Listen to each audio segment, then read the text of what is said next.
उत्तराखंड के पूर्व मुख्यमंत्री रमेश पोखरियाल निशंक रुद्रपुर पहुंचे हैं। इस दौरान उन्होंने रामपुर रोड स्थित गिल रिजॉर्ट में प्रेस वार्ता सहित भाजपा कार्यकर्ताओं से मुलाकात की और आगामी चुनाव को लेकर तैयारियों में जुटने के लिए कहा। पूर्व मुख्यमंत्री रमेश पोखरियाल निशंक ने बताया कि वो उत्तर प्रदेश में कई कार्यक्रमों में शामिल होने गए थे। अब वहां से लौटते वक्त उधम सिंह नगर जनपद में कार्यकर्ताओं से मुलाकात की है और रुद्रपुर स्थित नगर निगम में भी उनके द्वारा व्यापारी संवाद कार्यक्रम में शिरकत करते हुए व्यापारियों की समस्याओं को सुना। इस दौरान रमेश पोखरियाल ने कहा कि आगामी लोकसभा चुनाव को देखते हुए भाजपा के द्वारा सभी तैयारियां पूरी कर ली गई हैं। उन्होंने कहा कि आने वाला लोकसभा चुनाव में उत्तराखंड 5 सीटों पर एक बार फिर से ऐतिहासिक जीत दर्ज करेगी।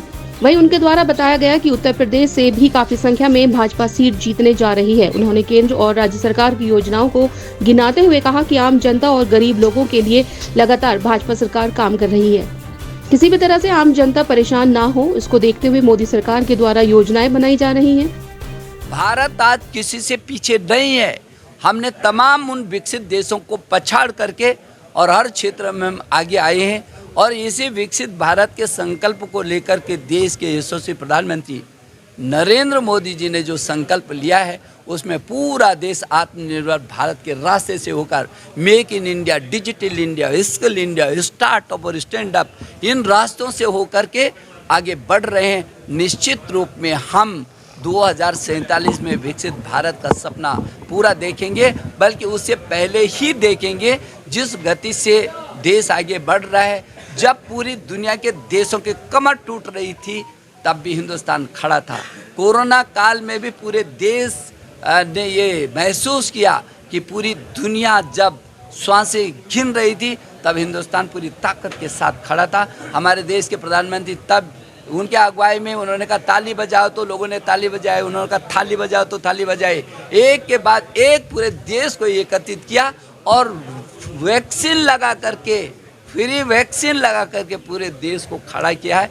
तो मैं ये समझता हूँ कि विकसित भारत का जो हमारा संकल्प है वो केवल संकल्प नहीं है, संकल्प से सिद्धि तक जाने के लिए अहरनिश तरीके से भारतीय जनता पार्टी के कार्यकर्ता और देश के विभिन्न क्षेत्रों में काम करने वाले लोग संकल्प के साथ जुटे हुए। क्या आप मानते हैं कि मोदी जी की गारंटी में निशंक जी भी भागीदारी इस बार निभाएंगे? मैं भारतीय जनता पार्टी का कार्यकर्ता हूँ। मेरी पार्टी ने जिस मोर्चे पर मुझे खड़ा किया, मैं खड़ा रहा हूँ और प्रमाण दिया है। मैं केवल चुनाव लड़ने के लिए नहीं हूँ, मैं अपनी पार्टी को खड़ा करने के लिए हूँ। मेरी पार्टी मुझको जहाँ भी आदेश दिया, मेरी पार्टी ने कहा उत्तर प्रदेश में आपको मंत्री बनना है, मैं मंत्री बन गया। मैंने मांग नहीं की। मेरी पार्टी ने कहा आपको चुनाव लड़ना है, मैं चुनाव लड़ गया। मेरी पार्टी ने कहा आपको मुख्यमंत्री बनना है, मैं मुख्यमंत्री बन गया। मेरी पार्टी ने कहा आपको राष्ट्रीय उपाध्यक्ष बनना है, मैं राष्ट्रीय उपाध्यक्ष बन गया। मेरी पार्टी ने कहा आपको विधानसभा से इस्तीफा देकर लोकसभा लड़ना है, मैं लोकसभा लड़ गया। मेरी पार्टी ने कहा कि आपको भारत का शिक्षा मंत्री बनना है, मैं शिक्षा मंत्री बन गया। तो मेरी पार्टी जो मुझे आदेश करती है, मैं पार्टी के आदेश को ही मानता हूँ साहब।